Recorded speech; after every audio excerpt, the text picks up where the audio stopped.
Greetings and welcome back to my channel. Today we're looking at the 1975 thriller film Jaws, directed by Steven Spielberg and starring Roy Scheider and Richard Dreyfuss.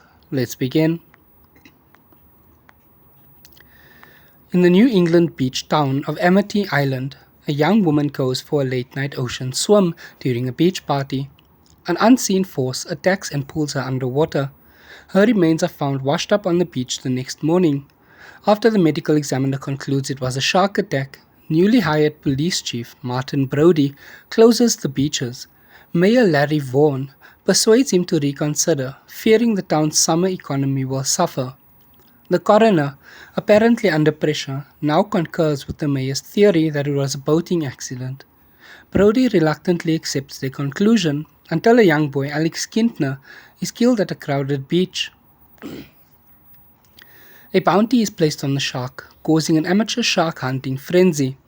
Quint, an eccentric and roughened local shark hunter, offers his services for $10,000. Consulting oceanographer Matt Hooper examines the girl's remains, confirming that an abnormally large shark killed her.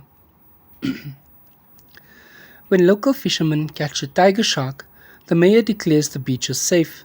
Mrs. Kintner confronts Brody and blames him for her son's death. A skeptical Hooper dissects the tiger shark and, finding no human remains inside its stomach, determines that a larger shark killed the victims. While searching the night waters in Hooper's boat, Hooper and Brody find the half-sunken vessel of Ben Gardner, a local fisherman.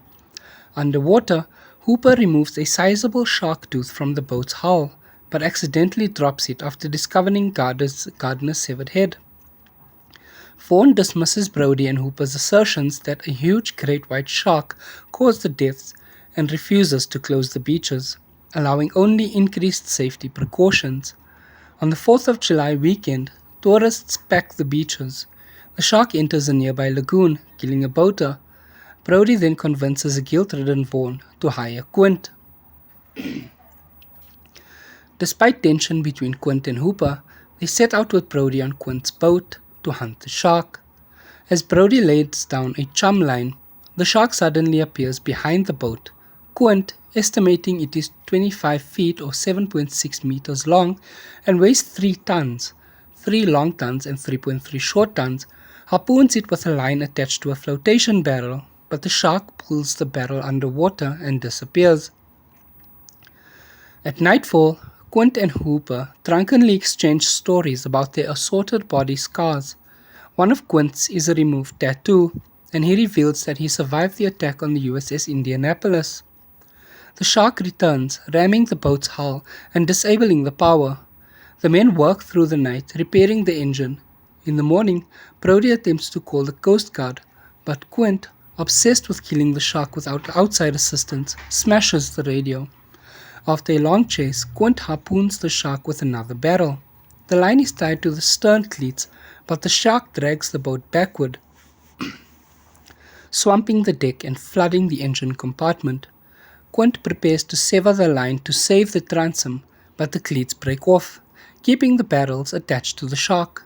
To Brody's relief, Quint heads towards shore to draw the shark into shallower waters, but the overtaxed engine fails. As the boat slowly sinks, the trio attempts a riskier approach. Hooper suits up and enters the water in a shark-proof cage, intending to lethally inject the shark with strychnine via a hypodermic spear. The shark attacks the cage, causing Hooper to drop the spear. While the shark thrashes the cage, Hooper escapes to the seabed. The shark leaps onto the boat, subsequently devouring Quint. Trapped on the sinking vessel, Brody shoves a scuba tank into the shark's mouth and, climbing onto the crow's nest, shoots the tank with a rifle. The resulting explosion kills the shark. Hooper resurfaces, and he and Brody paddle back to Amity Island, clinging to the remaining barrels. If you enjoyed this video, please give it a thumbs up, leave a comment down below letting me know which movie you'd like to see me do next, and what you thought of this movie. Thank you so much for watching, and goodbye.